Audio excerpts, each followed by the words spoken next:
Hello friend, I hope आप जो है अच्छे होंगे। आज हम पढ़ेंगे मिति का कोणों का अनुपात। जो है काफी बच्चे जो है इसको रटते हैं और भूल जाते हैं। इसको हम लोग सूत्र के नाम से भी जानते हैं, फार्मूला भी कहा जाता है। काफी जो है इंटरेस्टेड ये क्वेश्चन आते हैं और अच्छे मार्क्स आता है। 8 नंबर, 7 नंबर, 4 नंबर में ये पूछे जाते हैं, ठीक है ना। इस बेस पे, ठीक है, इसको अच्छे तरीके से आप लोग सीखेंगे, ठीक है। यूपी बोर्ड में कम से कम 3, 4 और कुछ वर्षों से 8 नंबर पूछता है, कभी कभी 7 नंबर में डाल देता है, ठीक है ना। तो यहाँ पे सबसे पहले पढ़ेंगे क्या चतुर्थांश होता है हमारा 4 होता है। कितने होते हैं? 4। यहाँ सबके नीचे 4 लगा दीजिए ऐसे। अब उसके बाद आप जानते हैं कि जो हमारी जो पूर्ण संख्या है 0 से शुरू होती है, या 0, 1, 2, 3, 4।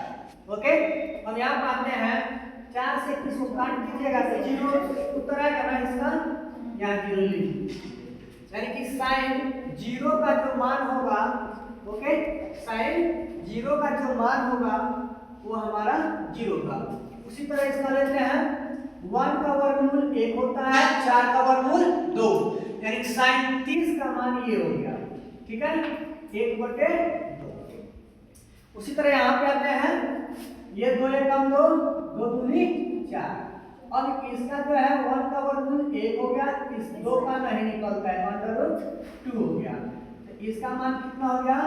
1/√2, यानी साइन 45 का मान होता है 1/√2। उसके बाद यहाँ पर आते हैं 60 वाले पे आते हैं, 3 का वर्गमूल निकलता है? नहीं निकलता है, √3 रखेंगे, 4 का मान निकलता है 2 होता है, 2 लिखिए, ठीक है। यहाँ हो गया √3/2। अब आते हैं साइन 90 का कौन कितना होगा? ये बढ़ जाएगा, इसका मान कितना होगा? 1, यानी कि 1 का वर्गमूल 1। यानी कि अगर कोई पूछ दे साइन 90 का मान कितना होता है तो हम बोलेंगे 1। साइन 60 का मान कितना होता है? √3/2। साइन 45 का मान कितना होता है? 1/√2। साइन 30 का मान कितना होता है? 1/√2। साइन 0 का मान 0।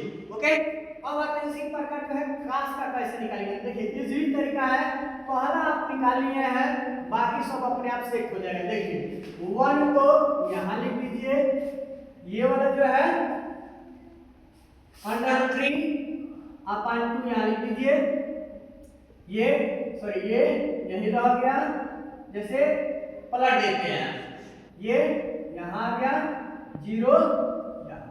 ओके, अब आते हैं tan थीटा बराबर क्या होता है? sin/cos। क्या होता है?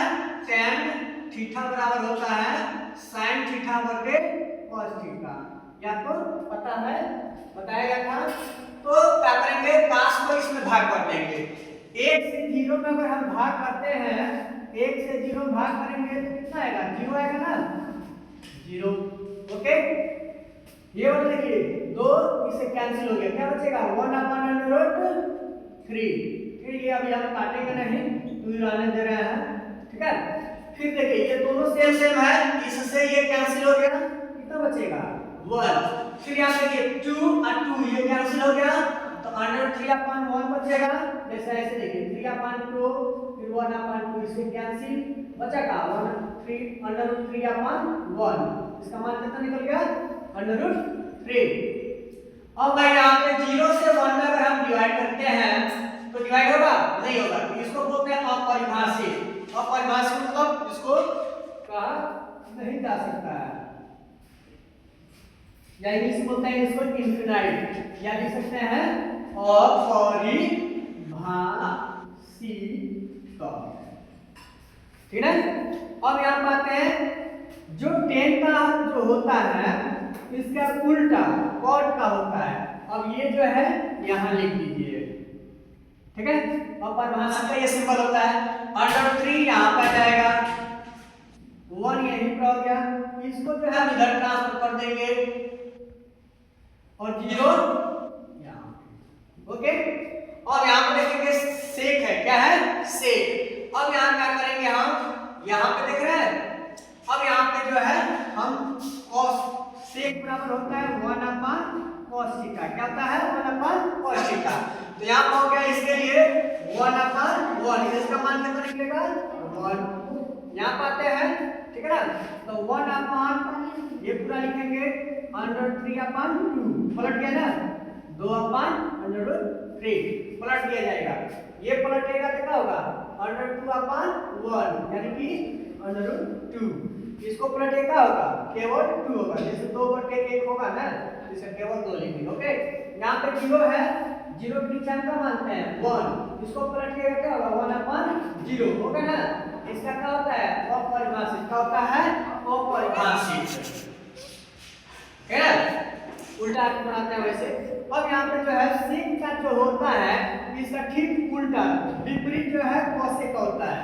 ये यहाँ लिख दीजिए 2, यहाँ √2 यहीं पर आ जाएगा, इसको यहाँ लिख दीजिए और इसको यहाँ लिख दीजिए। ओके, नोट कर लीजिए।